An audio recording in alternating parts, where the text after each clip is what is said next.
Ahmad itu cahaya yang terpancar darinya disebut cahaya Nur Muhammad. Begitu ulama kita menjelaskannya. Inti dari Ahmad itu adalah nurnya.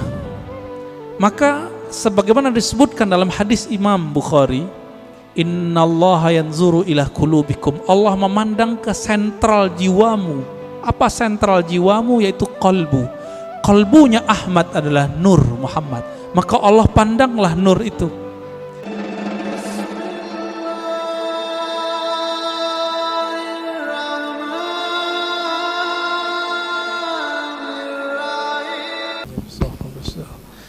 Assalamualaikum warahmatullahi wabarakatuh.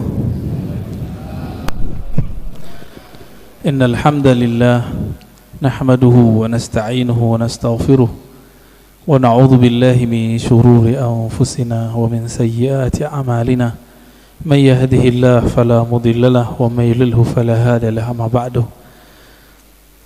Allahumma salli ala sayyidina Muhammad an-nur adh-dhati wa sirri as-sari fi jami' al-asma'i was-sifat wa ala alihi wa ashabihi wa li baitihi wa dhurriyyatihi ajma'in. Allahumma salli ala sayyidina Muhammad al-fatih lima ughliqa wal khatim lima sabaq nasir al-haqqi bil haqqi wal hadi ila siratikal mustaqim wa ala alihi haqqa qadrihi wa miqdarihi al-azim.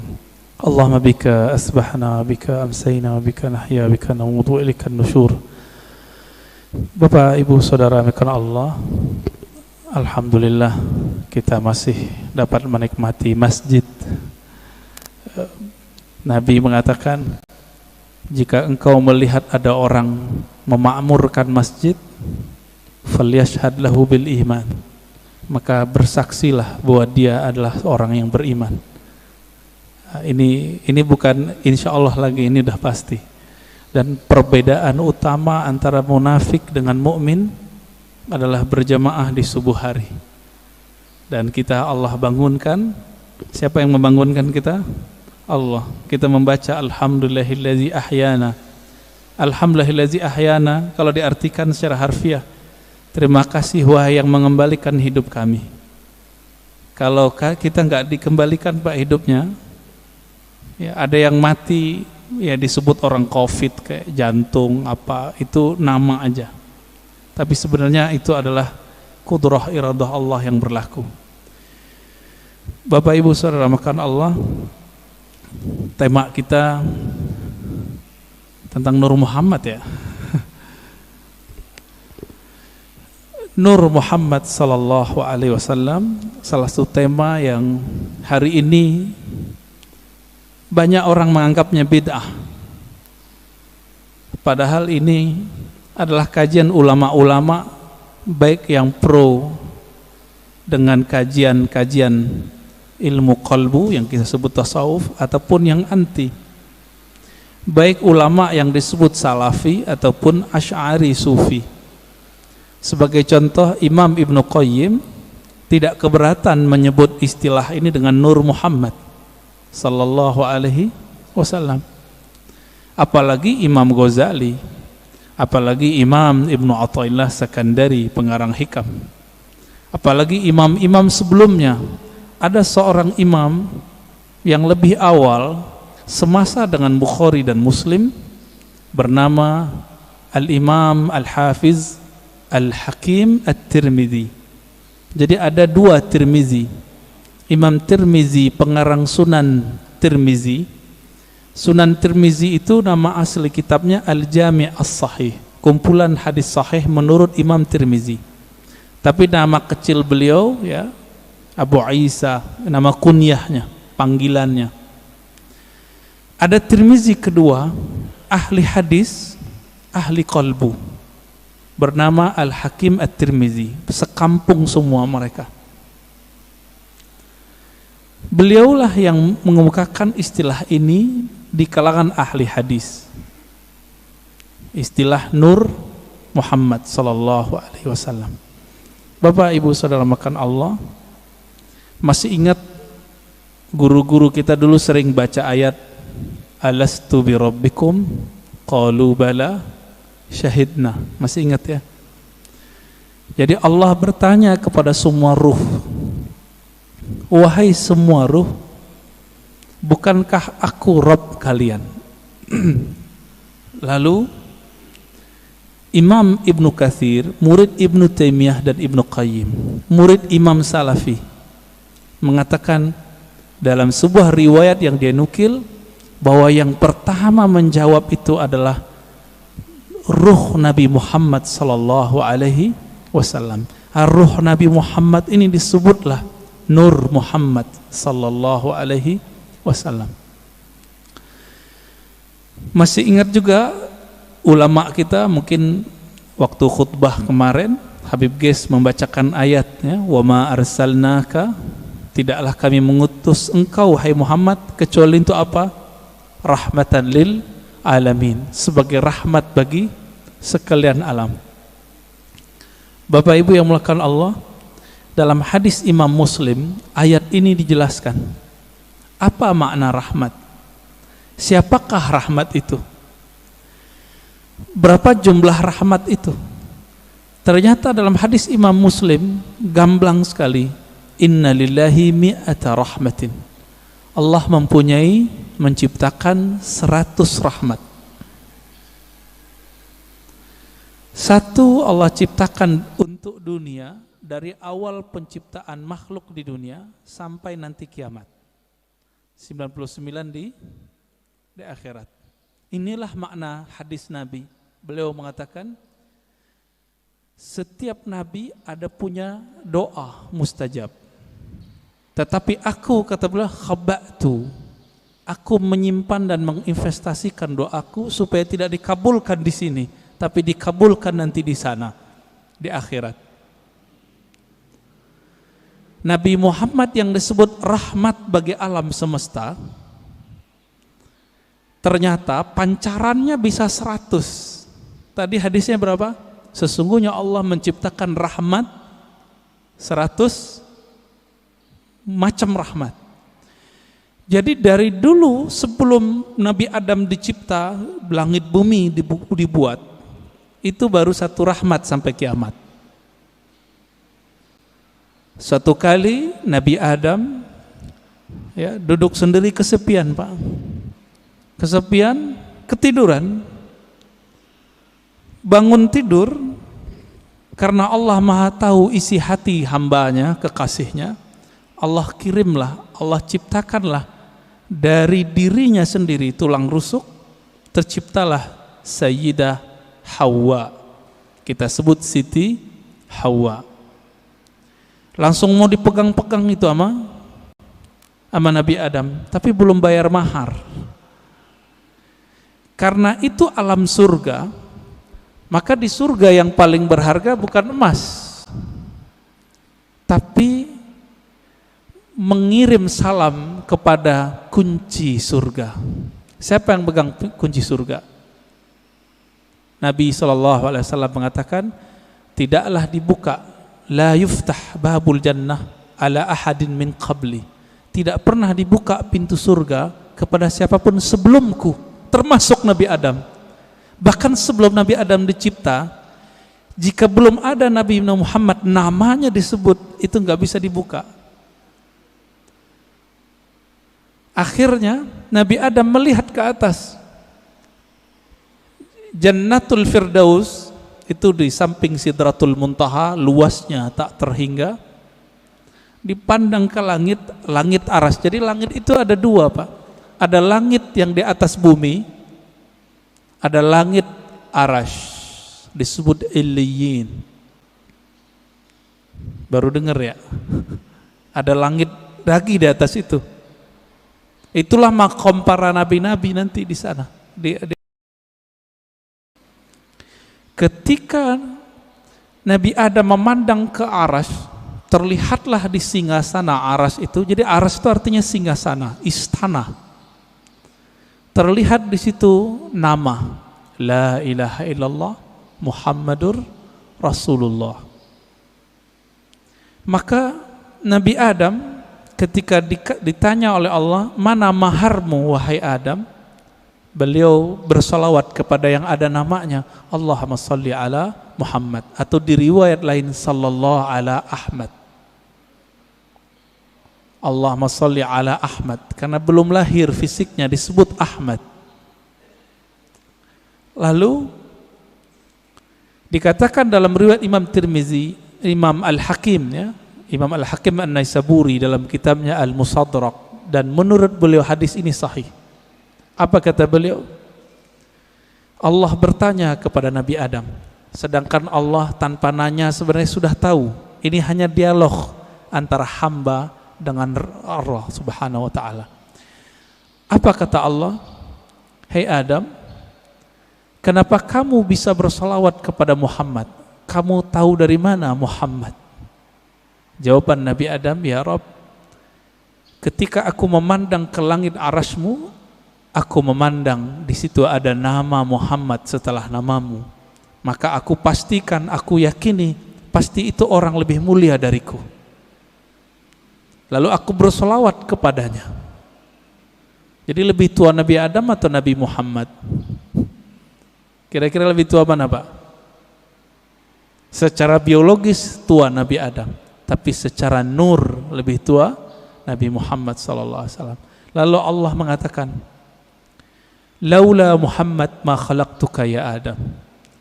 Kalau bukan karena Muhammad itu wahai Adam, aku tidak pernah ciptakan engkau. Nah, inilah makna karena Nabi Muhammad, Nabi Adam dapat rahmat.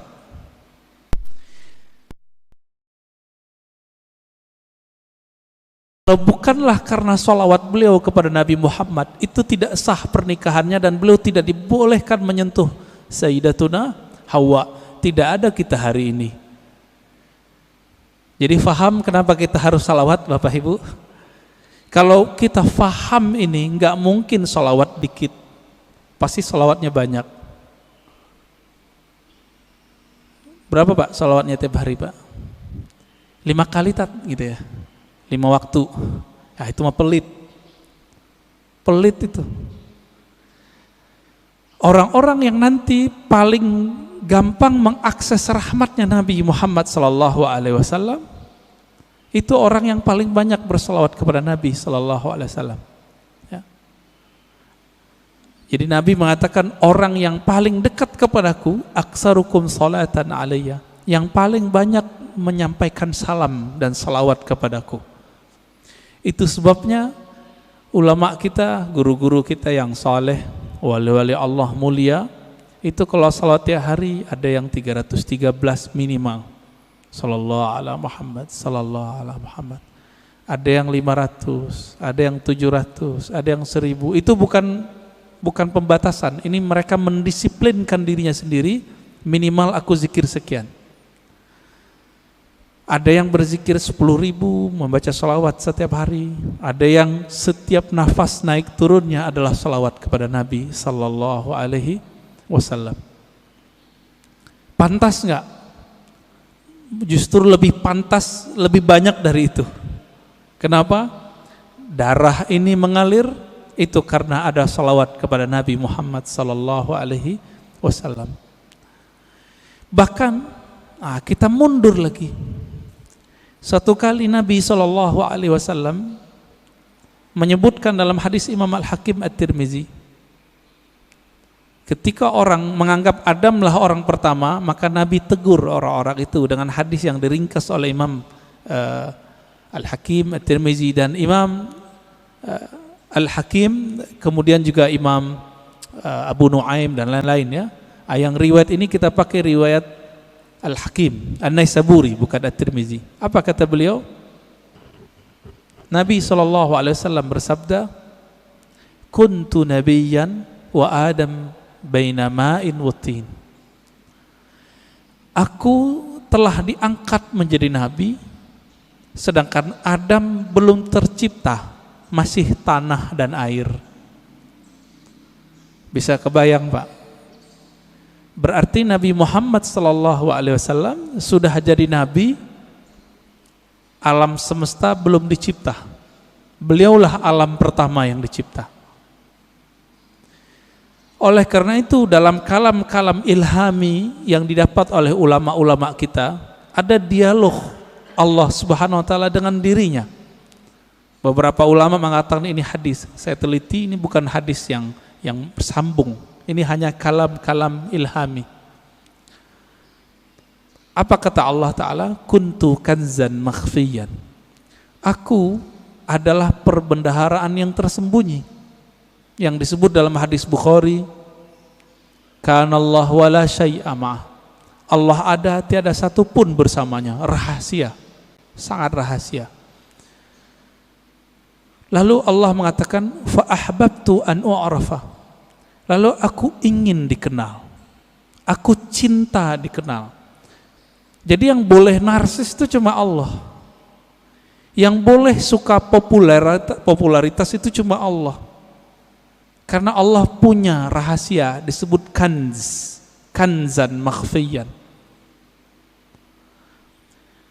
Aku ingin dikenal, fa khalaqtul khalqa. Aku ciptakanlah makhluk. Siapa makhluk pertama? Allah ciptakanlah apa yang kita sebut dengan tiupan pertamanya. Allah meniup. Ini jangan salah faham. Ini contoh ayatnya. Fanafakhtu fihi min ruhi. Aku tiupkan dari rohku. Allah menyebut zatnya, rohnya. Maka Allah menamakan zatnya dengan roh, ruh. Hembusannya itu menjadilah apa yang kita sebut sekarang dengan Nur Muhammad sallallahu alaihi wasallam. Tapi sebelum Nur Muhammad, Allah itu mengenalkan dirinya bahwa dialah Ahad. Qul huwallahu ahad. Jadi hadis kalam ilhami tadi semuanya ada di surat Al-Ikhlas ketika Allah mengatakan Qul huwa. Kenapa bukan Allah dulu tapi huwa dulu? Dalam tradisi bahasa Arab, kata yang zahir mesti lebih awal daripada kata ganti. Huwa artinya dia. Apa arti dia? Ini kata ganti. Allah nama yang zahir. Oleh karena itu Imam Abdul Qahir Al-Baghdadi, Imam Ahlus Sunnah mengatakan, kalau ayat ini dimulai dari huwa, bukan Allah, seperti ayat kursi Allahu la ilaha illa hu, berarti huwa itu bukan nama ganti. Huwa itu adalah nama asli Allah Subhanahu wa ta'ala. Disebut nama zahir juga Pak, nama yang nyata. Huwa itu bahasa Arab artinya dia. Bapak kalau sebut dia dalam bahasa kita, maknanya mirip dalam bahasa Arab. Saya bilang dia, orangnya tampak enggak oleh mata? Ya. Tadi saya ngobrol sama beliau nih. Kita cerita tentang Habib Qais, beliau khutbah. Kelihatan enggak sekarang orangnya? Enggak, berarti tidak terlihat oleh fisik. Maksud dari kata dia, Allah itu tidak bisa dicapai oleh pandangan fisik, pendengaran fisik, semua yang berkaitan dengan indrawi. Itulah makna huwa. Oleh karena itu ulama kita yang ahli qalbu sepakat huwa nama Allah. Jadi jangan heran nanti ketemu kiai-kiai Betawi lama, kiai-kiai Banten, kiai-kiai Jawa lama, kiai-kiai Sumatera, mereka berzikir hu Allah. Ya, hu itu surat Al-Ikhlas itu Pak. Bukan bid'ah, diambil ayat itu huwallah. Bid'ah enggak tuh? Ngambil dari surah Al-Ikhlas kok. Ya, kalau ada sahabat kita yang mengatakan bid'ah, mungkin pensyarahan ini belum sampai kepada beliau. Kitab-kitab mengenai ini banyak. Al-Ibda ya, fi Madaril Ibtida, itu menjelaskan perdebatan ulama tentang zikir hu boleh atau tidak. Setelah dibid'ahkan oleh Ibnu Taimiyah, dibalas oleh yang lebih senior oleh Ibnu Taimiyah, namanya Ibnu Athaillah Sekandari. Finalnya itu boleh, bahkan disyariatkan, masyru', begitu bahasa Arabnya. Jadi jangan terjebak di situ. Huwa itulah yang disebut kanzan makhfiyan, perbendaharaan yang tersembunyi. Coba lihat Bapak Saudara amakan Allah. Allah itu dalam surat Thaha berkata kepada Sayyidina Musa, "Hei Musa, innani anallah." Masih ingat? Ayat 14. Surat 20 ayat 14. Innani anallah. Sesungguhnya akulah Allah. Berarti Allah menyebut di sini nama zatnya dengan ana. Sesungguhnya akulah Allah. Maka Nabi Musa diperkenalkan oleh Allah dengan nama yang baru, Allah. Itu sebabnya orang-orang Yahudi memanggil Allah itu dengan panggilan El. Allah itu bahasa Arab, Pak. Dalam bahasa Ibrani, El. Siapa yang menjelaskan ini? Ada tokoh orientalis dari Australia, tetangga kita. Namanya Arthur Jeffrey. Bisa 19 bahasa, Pak. Tapi sampai mati dia nggak percaya Quran dari Allah. Meneliti Quran, meneliti hadis, tapi nggak percaya bahwa Al-Quran dari Allah. Emang hidayah itu nggak masuk ke akal, hidayah itu masuk ke kolbu. Jadi kalau Bapak ngaji, diakal-akali, itu dalam pikirannya nolak terus tuh apa yang saya katakan dari awal sampai sekarang. Maka kalau ngaji, jadikan akal itu tunduk kepada kolbu. Kolbu itu mainnya dengan rasa. Rasa yang dipakai oleh kolbu berbeda dengan rasionalitas yang dipakai oleh akal. Banyak ya. Teman kita nggak pernah merasakan khusyuk, dia bilang mustahil khusyuk. Dia nggak pernah coba, dia bilang nggak ada. Ya, sama kayak orang nggak menikah, nggak tahu nikmatnya malam pertama, dia bilang nggak ada tuh nikmatnya nikah. Mirip-mirip begitulah kira-kira. Bapak Ibu Saudara makan Allah. Jadi ketika disebut huwallah, huwa itu adalah perbendaharaan yang tersembunyi. Lalu Allah mengenalkan dirinya menjadi Allah. Nah, proses dari huwa ke Allah ini panjang.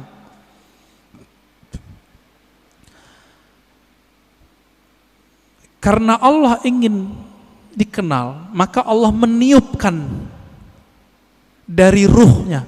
Tiupan inilah yang disebut dengan tiupan yang bernama Ahmad.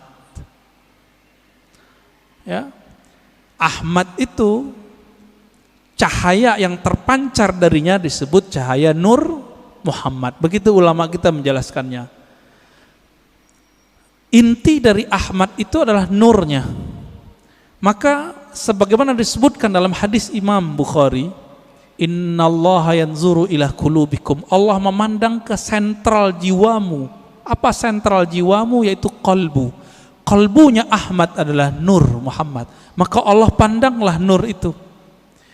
Pernah enggak Bapak Ibu saudara makan Allah, waktu dulu kita sekolah, kita dipelototin oleh guru kita? Keringetan enggak? Keringetan ya? Atau kita baru jatuh cinta dengan seseorang, terus kita dipelototin nama dia, beradu mata, keringat dingin Pak. Yang pernah jatuh cinta, ya mau jatuh cinta lagi nggak Pak? Ya, jatuh cinta tuh enak tapi capek, ya capek di jantung itu, deg-degan terus, ya. Tapi enak Pak ya, kayaknya mau coba lagi nih, berkeringat. Maka di saat Allah Subhanahu wa Ta'ala, sang pemilik ruh, sang peniup, memandang kepada hasil tiupannya yang bernama nur itu, berkeringatlah nur itu, meneteslah dari nur itu yang disebut 124.000 tetesan. Itulah rahasianya, filosofinya, hikmahnya, kenapa jumlah para nabi dan rasul 124.000. Hadis Imam Al-Hakim juga itu. Kok bisa 124.000? Ya ini dalilnya. dalil rohaninya, dalil zauq qalbiyahnya. Yang Allah pandang apa? Nur Muhammad sallallahu alaihi wasallam. Yang itu yang Nabi Muhammad sallallahu alaihi wasallam mengatakan, kuntu nabiyan, aku sudah diangkat jadi nabi. Sudah dipandang oleh Allah. Itulah kenabian beliau. Inilah yang dikatakan beliau, aku sudah jadi nabi sebelum Nabi Adam. Inilah kata-kata dari Allah SWT, tidaklah aku utus engkau Muhammad kecuali rahmat untuk sekalian alam. Alam pertama itulah bernama alam, ya, tetesan itu, alam nur itu. Dan kabar gembiranya Bapak Ibu yang melakukan Allah, saudara, semoga kita termasuk bagian ini ya. 124.000 itu kan semua nabi dan rasul. Karena Nabi Muhammad mengatakan la nabiyya ba'di, tiada nabi lagi setelahku. 124.000 itu masih ada enggak? Masih. Tapi pangkatnya sekarang bukan seorang nabi.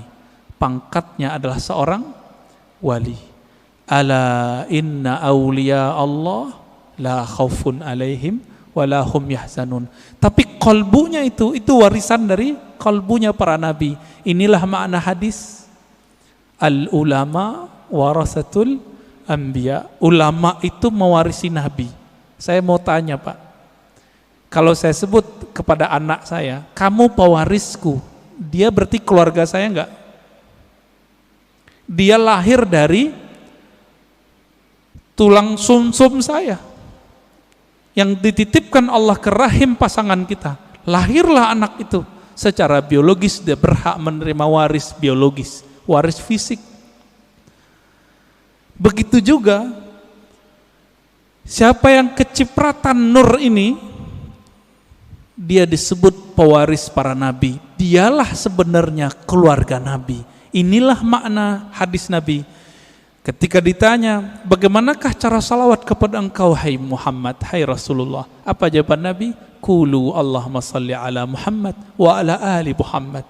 Katakanlah hai sahabatku, ya Allah sampaikan salam, rindu, sayang, cinta kepada Nabi Muhammad dan keluarga Muhammad. Jadi siapa keluarga Muhammad? Terbagi dua. Ada keluarga nasab, ada keluarga sanad. Siapa keluarga Muhammad sallallahu alaihi wasallam? Dua. Ini kan enggak Habib semua nih. Habib paling Habib Ges doang ya enggak? Ya. Habib fulan, ya. Mereka dapat kemuliaan menjadi Habib. Bapak menyesal enggak? Protes enggak kepada Allah? Kok enggak terlahir sebagai Habib? Protes enggak, Pak? Enggak boleh protes kita. Ya. Kenapa dia terlahir sebagai Habib, kenapa kita tidak? Itu ada rahasianya di alam tadi. Kenapa hari ini ada orang beriman, ada yang tidak? Itu rahasianya di sana semua. Kenapa orang sekarang ada yang jadi ulama, ada yang menjadi ubaru?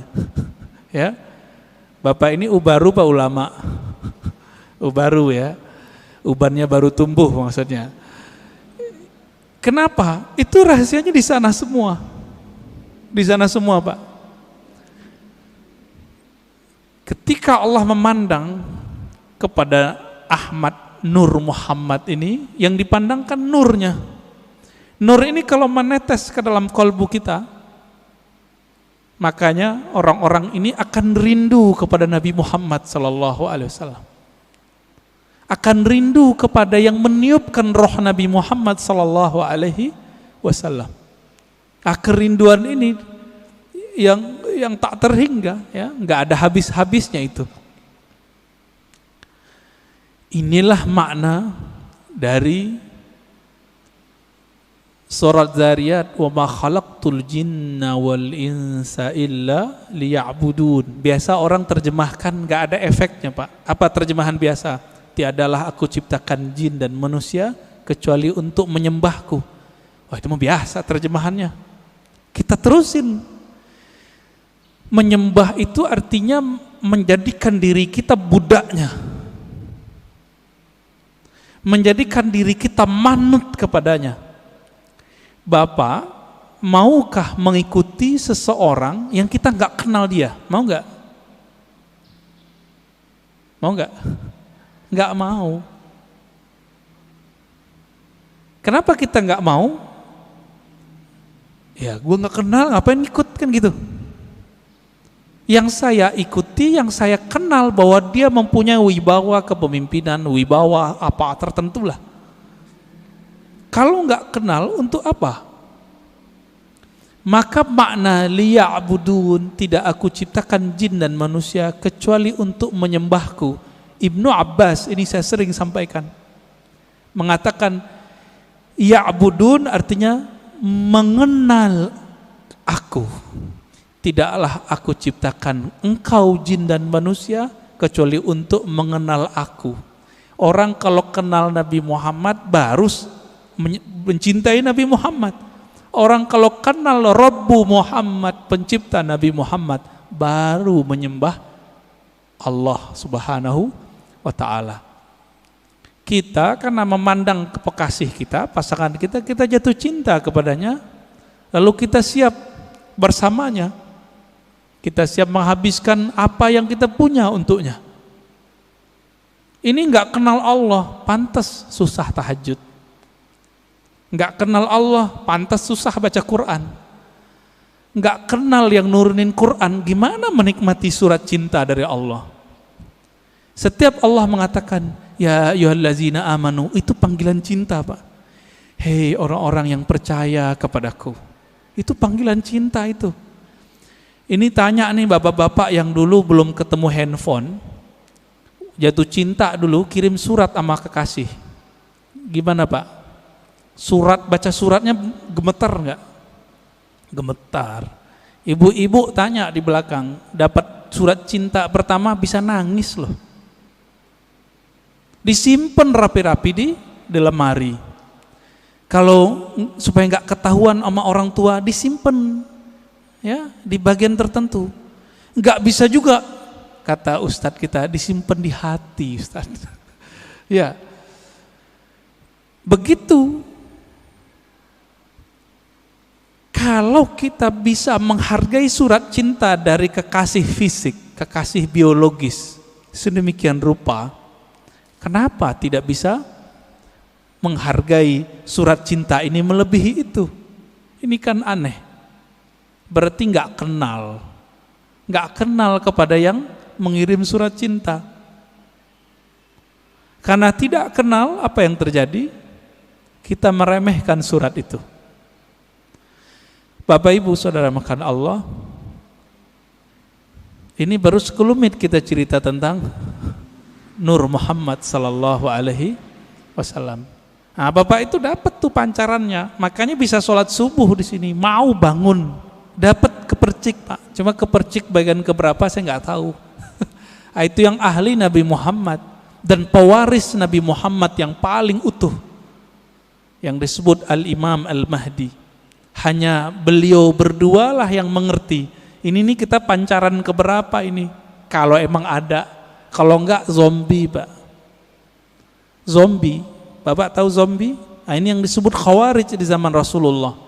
Dia sholat sama kita tapi ganasnya bukan main. Ya, beda sama dia kafir. Ya, beda dengan amalannya musyrik. Berpakaian agama, tapi Nabi mengatakan Al-Quran yang dia baca tidak tembus sampai ke dadanya. Gak dapat nur deh. Gak dapat nur. Maka dulu guru kita mengatakan orang-orang yang gak dapat nur ini la naura fi wajhi, di wajahnya tidak ada ketenangan. Maka inilah, ini penutup untuk pengantar dari Nur Muhammad sallallahu alaihi wasallam. Nabi berdoa. Dalam hadis Imam Muslim itu dibaca ketika mau berangkat dari masjid, dari rumah ke masjid, atau dibaca saat sujud salat sunat.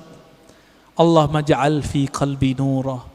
Ya Allah, tumpahkanlah nurmu ke dalam kalbuku. Wa fi sam'i nura, ke dalam pandanganku. Wa fi pendengaranku, ya, basari, pandanganku. Dagingku, tulangku, darahku. Di depanku, di belakangku, kanan kiriku, atasku dan bawahku. Artinya kelilingilah kami dengan nur. Amalkan itu Pak, nggak usah pakai bahasa Arab. Kalau hafal bahasa Arab, alhamdulillah. Ketika berangkat dari rumah ke masjid, mau pakai motor, mau jalan kaki, lebih afdol kalau masih di komplek ini jalan kaki. Karena setiap langkah itu bumi ngomong, cuma Bapak kan nggak dengar. Kalau Bapak dengar nggak jadi berangkat ke masjid, dikira hantu. Apa kata si bumi? Si tanah ini mengatakan ke tanah di sampingnya, saksikan wahai tanah di sampingku, aku sedang diinjak oleh orang punya nur. Dan ini dikatakan dalam banyak hadis Nabi SAW. Aku diinjak oleh orang yang berzikir kepada Allah, yang ingin berangkat ke masjid-masjid Allah Subhanahu wa Ta'ala. Beruntunglah rumah yang dijadikan masjid Allah, beruntunglah tanah-tanah yang diinjak oleh orang-orang yang menjadi hamba Allah. Mari kenal Allah, karena itulah inti pewaris dari Nur Muhammad sallallahu alaihi wasallam. Udah 40 menit, Ustaz. Udah, tadi dipesenin belum 40 menit ya. Tafadhal.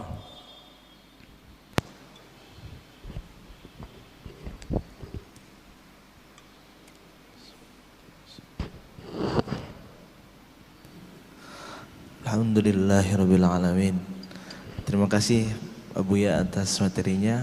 Dari para jamaah, hari ini ada yang bertanya tentang mengenal Nur Muhammad sallallahu alaihi wasallam.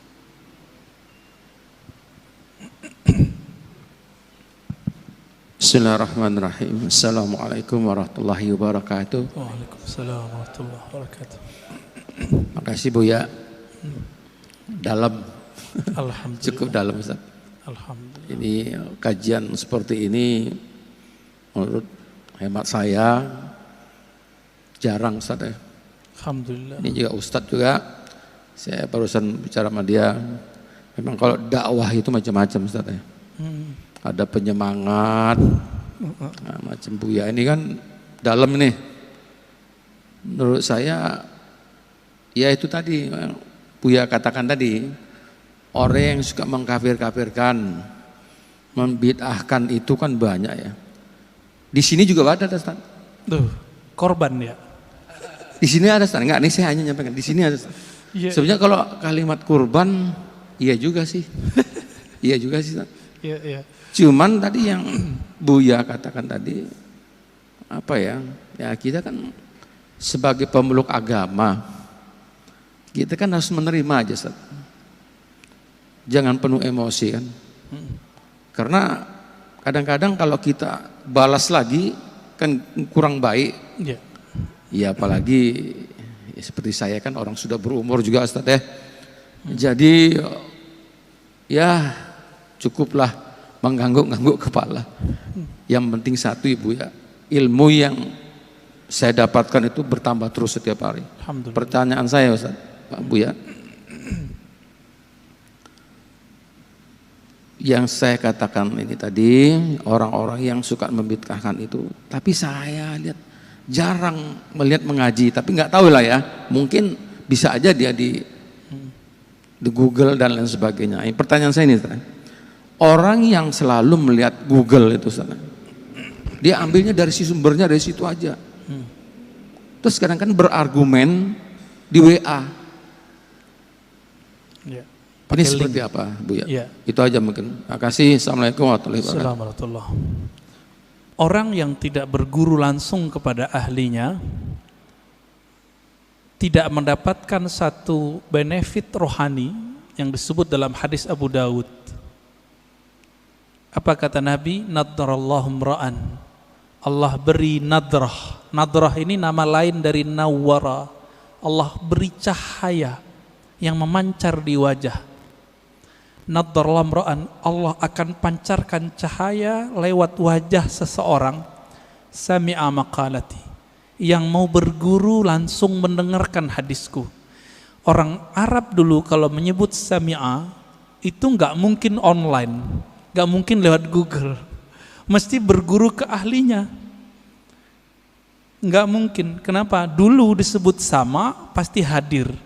Itu sebabnya Imam Syafi'i dulu tidak terima persaksian orang yang hadir di konser-konser musik yang musiknya ada kefasikan. ada penampilan orang buka aurat ya, bukan lagunya sebenarnya oleh Imam Syafi'i. Kenapa? Sami'a, begitu kalimatnya, karena dia hadir, mendengar itu dulu nggak mungkin lewat MP3. Jadi dulu orang mendengarkan musik, melihat para seniman-seniman musik itu dulu, dia sudah bermaksiat lahir batin. Bapak masih ingat kalau yang pernah ke Mesir, di Mesir itu ada tari perut, kebuka, ditonton itu Pak. Imam Syafi'i mengatakan orang yang nonton begitu gak diterima persaksiannya. Kalimat bahasa Arabnya sami'a, karena sami'a artinya dulu pasti offline, pasti ketemu langsung, tatap muka. Itu sebabnya juga ya dalam hadis ini, orang yang tidak mendengar langsung, nggak ada nur Pak di wajahnya. Lihat aja, nggak ada nadroh, nggak ada nadroh. Semakin dia tambah ilmu itu masuknya ke otak. Otak ini bekerja dengan akal. Sedangkan hidayah masuk ke kolbu. Beda tuh. Siapa yang mengatakan ini? Imam ahli hadis, ahli kolbu, Imam Abu Hafs As-Surawardi dalam kitab Awariful Ma'arif. Makanya banyak orang berilmu belum tentu dia punya hidayah di kolbunya. Kalau itu yang terjadi, tambah ilmu, tambah sombong. Jadi kalau dengerin kajian di YouTube, di TV-TV online, TV-TV satelit, apa yang terjadi? Wah, ini bahan nyalahin orang masjid nih. Setiap kali ngaji, wah ini bahan nih, wah ini bahan. Ketika dapat link-link di Google, link-link di YouTube, wah share di grup, ini bisa untuk membantah bid'ah yang ada di masjid. Jadi niatnya selalu untuk orang, bantah orang, bantah orang, bantah orang. Yang suka bantah dari dulu siapa? Dari semenjak alam semesta dicipta, iblis. Ya, yang suka bantah itu iblis Pak. Yang suka bantah itu iblis. Makanya Nabi SAW mengatakan, ketika ada orang membantah Nabi, i'dil ya Muhammad, ittaqillah ya Muhammad. Muhammad, kamu berbuat adil lah. Loh, ada orang berani ngomong ke Nabi, engkau bertakwalah hai Muhammad, berbuat adil hai Muhammad. Apa kata Nabi? Akan muncul dari orang ini, akan muncul dari kelompok dia, sekelompok orang yang jika baca Quran dan Sunnah, padahal dia lancar baca Quran dan Sunnah, link-linknya lancar Pak, tapi tidak tembus imannya ke dalam kalbunya. Fa idza laqitumuhum faqtuluhum. Wah, ini yang berat ini. Jika engkau bertemu mereka, maka kalimatnya gimana cara terjemahan ini Ustaz? Faqtuluhum, bunuh mereka. Loh, berat. Oh, ternyata ini hadis namanya hadisul qadha. Hadis mahkamah pengadilan. Jika diperintahkan oleh pimpinan negara kita perangi orang itu, kita wajib perangi.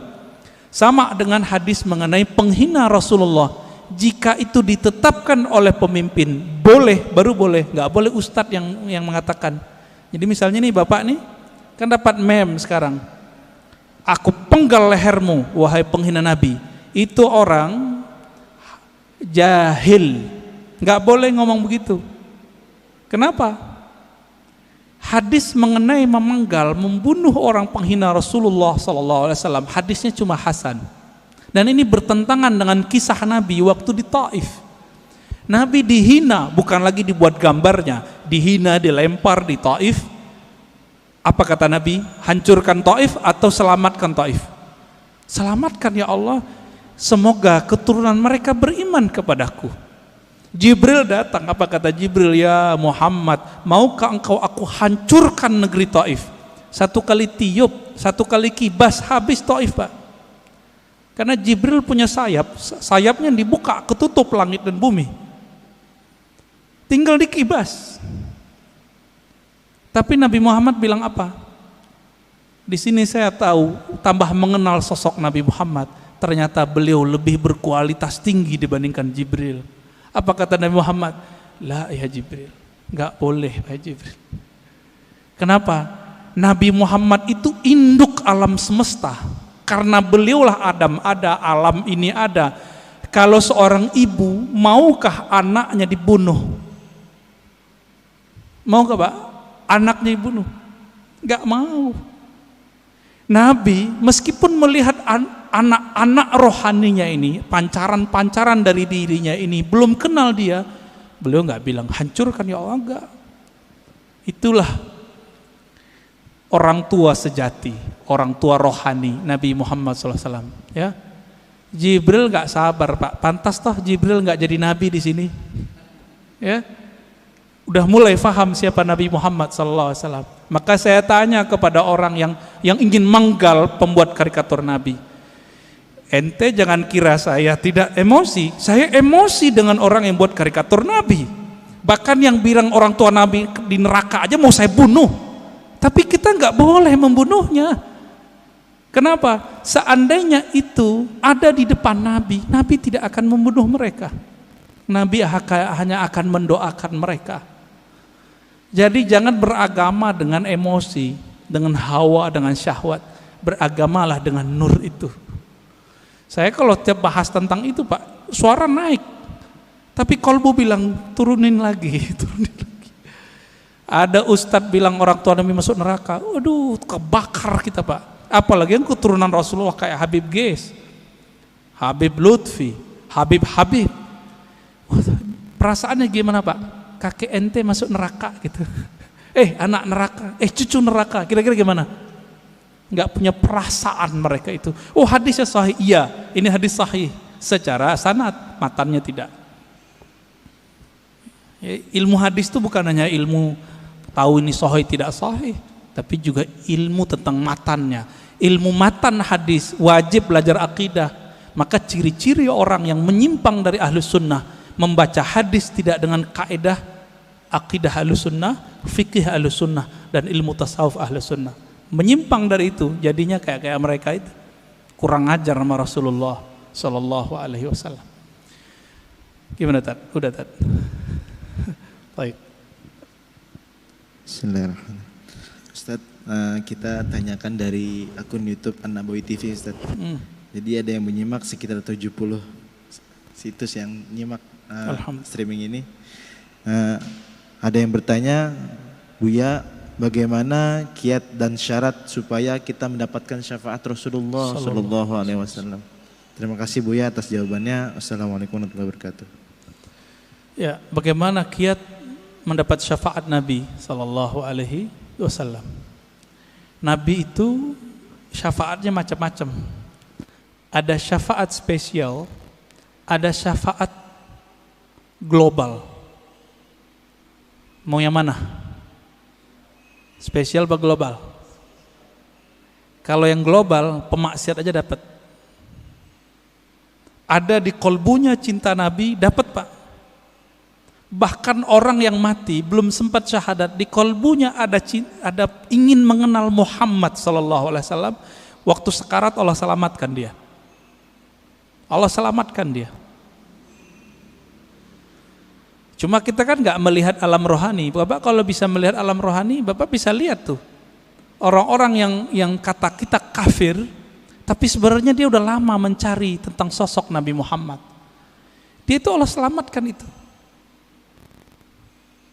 Ya, ada orang yang pakar di sini, bisa pulang pergi Pak ke alam itu. Cuma kita nggak boleh buka rahasia ini rahasia Allah Subhanahu wa Ta'ala. Itu syafaat yang global. Apa kata Nabi? Syafaati li ahlil kabair min ummati. Hadis ini sahih. Pertolonganku juga didapatkan oleh orang-orang yang bermaksiat, bahkan kabair, dosa terbesar. Sebutkan dosa paling besar Pak di dunia selain syirik, dia dapat. Jadi kalau dosa aja bisa, apalagi cuma beda faham sama kawan, cuma karena beda faham hilang rahmat Allah bagi kita. Ya, langsung jadi ahli nar karena cuma bid'ah.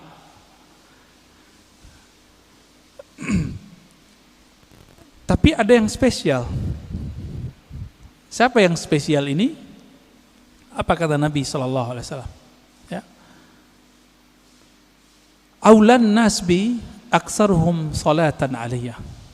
Orang yang paling spesial nanti di sampingku, yang aku cari mereka nanti adalah mereka-mereka yang paling banyak menyampaikan salam dan salawat kepadaku. Tadi saya sudah sampaikan Pak, salawat dan salam itu mesti kenal dulu, baru berasa, baru Pak kecanduan.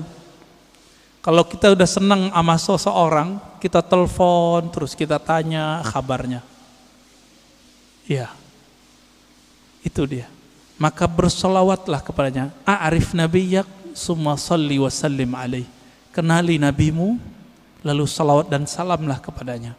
Itulah hakikat daripada mengikuti Nabi sallallahu alaihi wasallam. Pasti banyak. Dan ini jaminannya Rasulullah, bukan Ar-Razi, ya. Kalau saya nggak bisa menjamin, tapi kita punya sanad kepada sang penjamin. Nabi mengatakan kullu sanadin inqata'a ila sanadi. Semua sanad terputus kecuali sanadku. Dan ini jaminan Nabi sallallahu alaihi wasallam. Ya, tafadhal. Kalau syaratnya apa Ustaz? Syarat kan tadi ada kiat dan syarat. Kalau syaratnya? Syaratnya Nabi mengatakan man qala la ilaha illallah khalisan mukhlisan min qalbihi aw nafsihi. Siapa yang mengatakan la ilaha illallah dengan khalis itu membuang selain Allah dari kalbunya. Itu dia. Ini yang disebut min qalbihi, syaratnya dari kalbu. Dia diriwayat Imam Al-Hakim dia katakan ya, yusaddiq qalbuhu ala lisanihi wa lisanuhu ala qalbihi. Si kalbunya membenarkan lisannya, lisannya membenarkan kalbunya. Itulah zikirnya Nur Muhammad sallallahu alaihi wasallam, yaitu la ilaha illallah. Apa arti ilah? Tiada yang berhak dicinta, disembah kecuali Allah Subhanahu wa ta'ala. Dan Nabi adalah orang yang paling menyembah Allah karena beliau yang paling mengenal Allah. Jadi syaratnya cuma satu, kenalilah Allah, kenalilah Rasulullah. Jadi kita dengan syafaat itu tergantung seberapa kualitas pengenalan kita kepada Allah dan Rasulullah sallallahu alaihi wasallam. Ya, gitu Ustaz. Iya. Assalamualaikum warahmatullahi wabarakatuh. Assalamualaikum. Kita seringkali misalkan nih kesiangan subuh lah gitu ya. Ini gua gara-gara setan nih. Jadi seolah-olah setan itu lebih hebat dari kita gitu. Karena kita dikalahkan oleh setan. Kan sebetulnya tidak begitu menurut saya. Yeah. Pertanyaannya adalah sebetulnya nur yang ada pada kita ini dengan kekuatan setan itu seperti apa sebetulnya? Yeah. Karena kita seringkali tuh nyalahin setan sehingga yang ada nyesel. Kan mestinya ya Allah, kenapa saya tidak bisa bangun subuh? Betul.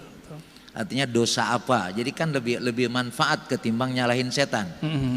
Karena setan disalahin malah ketawa-ketawa aja, kata setan bukan gua, dasar lu aja malas kali. Iya. Bagaimana memahami antara tadi kan nur kita ini kan kelas mana kita nggak tahu nih. Iya. Cuma seperti apa supaya kita tidak merasakan walaupun misalkan terlambat subuh, yang namanya terlambat kan jarang-jarang, bukan tiap hari gitu kan. Nah bagaimana kita merasakan supaya walaupun terlambat kita nggak merasa sedih lah gitu. Iya, masih ada hiburannya. Syukran. Assalamualaikum pengen warahmatullahi dihibur wabarakatuh. Pak ya. Iya. Terkadang ada orang yang udah bertahun-tahun selalu on time subuh, bahkan in time subuhnya. Terbersit di hatinya, kayaknya di komplek ini aku yang paling beriman, aku yang paling soleh. Allah karena sayang sama orang ini nggak dikembalikan rohnya ketika azan, supaya ketika bangun kesiangan dia mengatakan, ya Allah, ternyata inilah yang dirasakan oleh tetanggaku yang tidak bangun subuh. Berarti alarmku tidak berefek, doa-doaku tidak bekerja. Ini adalah mutlak pemberianmu. Di situ dia bersyukur Pak. Setiap hari besok dia mengatakan, ya Allah tolong bangunkan aku. Jadi ada perasaan harap-harap cemas yang buat dia merasa dirinya merasa hina di hadapan Allah. Inilah makna hadis qudsi, hadis sahih. Apa kata Allah? Ya ibadi, fa illam tuznibu hai hambaku, jika engkau tidak merasa berdosa, tidak merasa hina di hadapanku, tidak merasa lemah di hadapanku, aku akan datangkan generasi baru yang mereka merasa berdosa. Jadi dosa itu merasa apa enggak itu aja. Banyak orang berdosa apa enggak merasa. Lalu mereka minta ampun kepadaku, lalu aku ampuni mereka. Untung Pak, ketika bertahun-tahun on time, ada perasaan itu. Karena ada sebuah hadis. Ini hadis bukan untuk orang tapi untuk kita. Apa kata Nabi? 2 solat yang berat bagi orang munafik, yaitu al-isya was subuh. Isya dan subuh, hadis Bukhari. Akhirnya setan bilang, tuh tetanggamu munafik loh. Jadi setan ini jangan salah Pak, setan itu pernah berdebat dengan Allah. Jadi ilmunya tinggi. Ilmunya tinggi. Nggak cukup dengan ilmu-ilmu kita yang standar. Bapak ini misalnya udah jadi kiai, itu setannya punya ilmu di atas kiai itu. Lalu gimana? Kita harus punya perangkat senjata yang bisa menaklukkan itu. Masih ingat kisah Nabi Musa? Nabi Musa didatangi, hadis Sahih Bukhari, didatangi oleh Adam. Saya pernah cerita di sini kalau nggak salah. Oh belum kali ya, ini kan baru yang kedua ya. Apa kata iblis? Hei Musa, ente kan kalimullah, orang yang dialog dengan Allah. Ya, bilang dong ke Allah, aku mau tobat nih. Iblis pernah kepikiran mau tobat. Karena iblis udah ditunjukin neraka itu kayak gimana Pak. Iblis loh ya. Jadi iblis aja kepikiran mau tobat. Masa orang maksiat gak pikiran tobat? Lalu apa kata Musa? Bertanya Musa kepada Allah. Lalu Allah sampaikan kepada Musa, sampaikan itu kepada iblis ya. Hei iblis. Apa? Jika engkau ingin tobat, maka revisilah pembangkanganmu itu. Gimana cara merevisi pembangkangannya? Tuh, di sono tuh ada kuburan Adam, kakekku, tolong sujud kepadanya. Kira-kira jawaban iblis apa, Pak? Ogah gua. Dia hidup juga nggak mau sujud, apalagi udah bawa tanah. Tambah kufur, Pak. Inilah pribadi iblis. Jadi orang-orang yang iblisiyah ini, pewaris iblis, ngaji bukan nambah iman, nambah kufur. Ngaji bukan nambah rendah hati, nambah sombong. Apa kata si iblis waktu Nabi Adam masih hidup? Ana khairum minhu. Aneh kan lebih baik dari dia. Jadi kalau kita berani nih ngomong, Bapak mau ahlus sunnah, mau nggak ahlus sunnah? Bapak nih udah ngaku ahlus sunnah, terus merasa lebih baik daripada orang yang nyala-nyalain. Iblis juga itu. Jadi kita nggak boleh merasa itu meskipun kita benar. Ini yang dimaksud oleh Nabi, siapa yang berdebat meskipun dia tahu dia benar, dia tinggalkan perdebatannya, Allah taruh dia di tengah-tengah surga, wasatil jannah. Tapi dia tahu dia benar, orang ngajak debat dia nggak mau debat. Kalau tadi udah debat duluan, maka Allah taruh dia di tempat paling tinggi yaitu Firdaus. Kenapa? Karena debat itu adalah karakter iblis yang jahil kepada Allah. Dia memandang Nabi Adam, tapi dia tidak kenal nur yang ada di wajah Nabi Adam. Nur apa itu? Nur Muhammad. Tiupan Allahu Ahad itu ada di wajah Nabi Adam. Iblis gak bisa lihat, itu alim atau jahil? Yang ini gak akan bisa ditembus oleh iblis, Pak. Iblis minta izin kepada Allah. Ya Allah, tolong izinkan aku mengakses kolbunya manusia. Apa kata Allah? Enggak diizinkan ente. Tapi ente punya cara. Tidak langsung. Caranya apa? Tajri majrad dam. Kamu diizinkan mengakses lewat darah, tapi enggak boleh langsung ke jantung, karena jantung berhubungan dengan kolbu. Tapi karena darah itu nanti mengalir, berputar di dalam kolbu.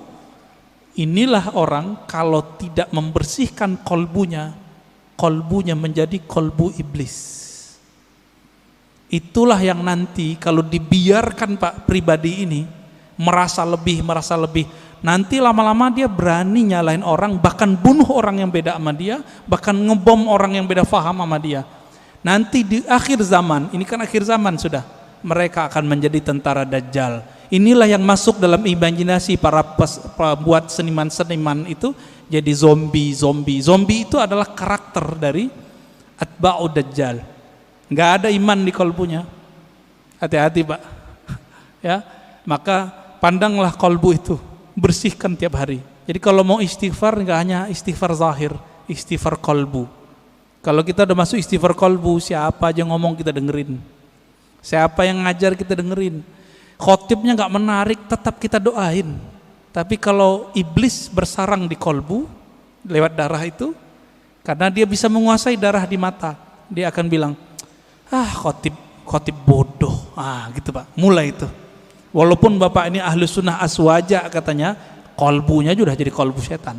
Jadi jangan heran banyak nanti dai-dai yang katanya berpakaian aswaja ahlu sunnah, tapi kolbunya sudah kolbu iblis. Apalagi yang bukan ahlus sunnah. Semoga Allah melindungi kolbu kita. Amin ya rabbal alamin. Ya. Khalas. Ya. Ya. Enggak tahu nih, terserah Pak antum aja deh.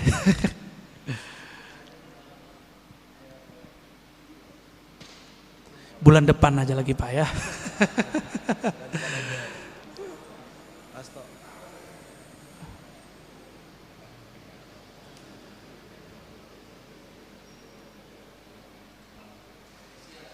Taib. Ini ashabul yamin ini ya. Orang kanan saya Pak. Nanti Bapak harus pindah ke sini Pak. Ya, Bismillahirrahmanirrahim. Assalamualaikum warahmatullahi wabarakatuh. Assalamualaikum warahmatullahi wabarakatuh. Ini pada waktu awal tadi Pak Ustadz menjelaskan atau mempertanyakan berapa kali sehari berselawat, terus ada orang bilang sekian puluh, terus lalu ya minimal ada yang 300, ada yang 1000, malah ada yang puluhan ribu. Nah, yang menjadi pertanyaan, sebetulnya kalau ada ustadz-ustadz pernah ceramah di sini ya, bahwa Allah itu sebetulnya tidak senang yang berlebih-lebihan. Itu yang pernah saya ingat. Terus yang kedua kali, kalau orang merasa, wah saya kalau selawat bisa sekian puluh ribu, itu kan menimbulkan kesombongan. Padahal sombong itu juga sebetulnya dilarang. Tunggu dulu Pak. Apa? Bapak tahu dari mana orangnya sombong? Lo kan misalkan dia pas kumpul-kumpul, wah misalkan ini apa namanya? Itu namanya suudzon, buruk sangka. Itu nggak boleh. Ya tapi dia kan terus menyombongkan diri. Oh saya kuat sekian. Misalkan kan itu kan menyombongkan diri. Belum tentu. Oh belum tentu. Ya ini kan namanya aja penilaian saya karena itu suudzon namanya. Ya itu kan namanya kan berlebih-lebihan. Enggak.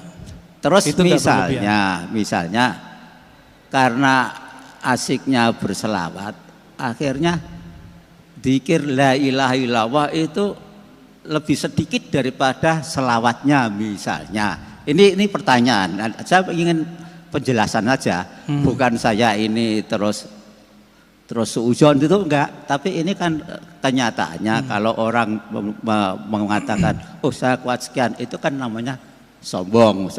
Walaupun ini mungkin dari mata Ustadz, oh itu sampean suudzon, dia sebetulnya enggak sombong. Nah, walaupun memang enggak sombong ya, mungkin ya seolah-olah ada yang orang menilai wah dia sombong. Padahal ya hanya itu saja. Terima kasih. Assalamualaikum warahmatullahi wabarakatuh. Saya sudah 2 kali membacakan hadis di sini. Nabi berkata, yang paling dekat kepadaku, yang paling utama spesial nanti di akhirat. Aktsarukum, coba terjemahin Pak, salatan alayya. Yang paling aksar, yang paling berlebih, itu terjemahan harfiahnya Pak. Yang paling berlebih sholawatnya kepadaku. Berarti melebih-lebihkan angka boleh enggak? Itu disunnahkan, bukan bid'ah itu. Kalau saya ngeliat ustadz nih baca Quran bilang saya sehari khatam, apakah saya bilang dia sombong? Itu setan yang mewaswaskan kepada saya, ente sombong ini ya. Paling-paling orangnya terjebak pada ujub. Apa arti ujub? Dia kagum dengan amalnya. Itu paling banter Pak, nggak lebih dari itu. Kalau sombong sih enggak. Masa orang zikir sombong? La ilaha illallah dan salawat itu adalah akhir dari kesombongan, habis di situ. Orang kalau bilang Allahumma itu secara rohani habis sombongnya. Karena Allahumma Bapak udah nggak ada lagi sebenarnya. Ya Allah, saya ini bukan hamba yang pintar, bukan hamba yang hebat. Itu makna Allahumma. Jadi nanti kalau ada orang-orang yang banyak sholawat, jangan kita tuduh begitu. Itu was-was kita aja. Ya, itu was-was kita. Ya. Perasaan kan gitu. Perasaan apa kenyataan itu kan beda. Nah, ini mohon maaf Pak, saya harus koreksi karena ini berbahaya untuk seumur Bapak. Itu nggak boleh ada suuzon lagi. Nggak boleh sama sekali. Siapa yang masih nyimpan suuzon di kolbunya, saya khawatir su'ul khotimah nanti. Buruk sangka itu melahirkan su'ul khotimah Pak. Ini sudah rumus. Udah rumus di mana-mana. Kita udah nyaksiin orang-orang yang paling banyak berburuk sangka kepada hamba Allah, itu matinya mati nggak bener. Jadi tolong itu dibuang itu. Ya. Jadi mohon maaf ini harus dikikis habis. Makanya suara saya harus tinggi untuk mengikis Bapak itu. Ya, semoga Bapak tambah rajin sholawat. Ya, saingin dia Pak. Nanti Bapak adukan itu ke Rasulullah. Rasulullah, menurut saya ini berlebihan. Nanti dijawab Nabi Pak. Aulakum, yang paling utama dari kamu adalah yang paling berlebihan itu sholawatnya kepadaku. Sampai datanglah Ubay bin Ka'ab kepada Nabi. Apa kata Ubay? Wahai Rasulullah, saya jadikan sholat kepada engkau cukup 1/4 ya. Apa kata Nabi? Ya boleh. Kalau setengah gimana? Boleh. Kalau 2/3 gimana? Bagus. Kalau semua bagaimana? Wah, top, hai Ubay. Apa kata Nabi? Apa kata si Ubay? Dengan demikian wahai Rasulullah, aj'al salati kullaha lak. Aku jadikan salawatmu untukmu semua. Maka amalannya Ubay yang hafiz Quran, setiap nafasnya adalah salawat kepada Nabi sallallahu alaihi wasallam. Berlebihan enggak sahabat Nabi ini? Abu Hurairah zikir 12.000 tiap hari, berlebihan enggak? Dan itu ditulis dalam kitab. Jika itu berlebihan, Abu Hurairah lah yang pertama berlebihan. Ali Zainal Abidin, ya, cucu Rasulullah sallallahu alaihi wasallam, itu salat 1000 rakaat tiap hari. Berlebihan enggak itu? Ya? Utsman bin Affan sehari 8 khatam. Gimana ceritanya itu? Kita coba sehari paling bisa 2 khatam. Utsman bisa 8 kali khatam. Kecepatan otaknya di atas rata-rata itu Pak. Coba tanya sama hafiz Quran, dia paling mengerti masalah itu. Cuma hafiz Quran yang mengerti 8 khatam bisa sehari. Saya udah ketemu sama orang begitu, jadi bisa paham. Dibantah sama teman kita waktu itu, ente berlebihan, sama kayak Bapak ngomong tadi. Bukannya dalam hadis Nabi melarang mengkhatamkan Quran kurang dari 3 hari. Artinya sehari 10 juz, 10 juz, 10 juz, 30 juz. Ini kalau ngomong fikih jadi kenceng lagi nih ya. Itu pada ketawa tuh Pak. Apa kata Nabi Shallallahu Alaihi Wasallam? Tidak paham Al-Quran orang yang khatam kurang dari 3 hari. Itu Nabi lagi ngomong sama siapa? Abdullah bin Amr Abdul As, anak muda. Maksudnya ente nggak paham kalau baca lebih banyak dari 10 juz tiap hari, ente gitu. Nabi nggak ngomong ke Utsman. Lebih mulia Utsman atau Abdullah bin Amr? Saya mau tanya Pak. Utsman. Jadi ketika Nabi ngomong tidak faham Quran, orang yang mengkhatamkan kurang dari 3 hari, itu Nabi berarti nggak ngomong ke Utsman. Karena Utsman nggak mungkin pelaku berlebihan, nggak mungkin. Yang berlebihan yang haram itu adalah orang yang berlebihan dalam berdoa dan berlebihan dalam membelanjakan harta. Itu yang nggak boleh. 2 itu aja Pak. Adapun salawat, zikir dan Quran, Bapak mau lebih-lebihkan, Allah belum cukup dengan itu. Ya, jadi tolong hati-hati dalam meletakkan persepsi kita, jangan ditaruh itu sebagai standar kebenaran. Mohon maaf teguran saya begini karena saya sayang Bapak. Ya, saya sayang Bapak dan saya nggak mau Bapak mati husnul khotimah. Karena Bapak sudah rajin sholat subuh. Saya doakan semoga yang hadir, terutama Bapak yang bertanya, tambah cinta Rasulullah, tambah banyak salawat kepada Rasulullah. Allahumma ja'alna minal muhibbin. Ya Allah, jadikan kami orang yang sangat cinta kepada Nabi. Allahumma ja'alna minal muktsirina bi salati ala nabiyyika. Ya Allah, jadikan kami orang yang paling banyak bersalawat kepada nabimu sallallahu alaihi wasallam.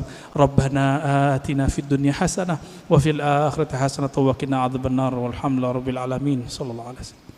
Assalamualaikum warahmatullahi wabarakatuh. Waalaikumsalam warahmatullahi wabarakatuh.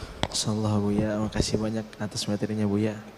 Alhamdulillah kita di penghujung kajian. Marilah sama-sama kita tutup kajian ini dengan doa kifaratul majelis. Subhanakallahumma bihamdika asyhadu an la ilaha illa anta astaghfiruka wa atubu ilaih. Kurang lebihnya saya mohon maaf. Semoga ada manfaat. Wassalamualaikum warahmatullahi wabarakatuh.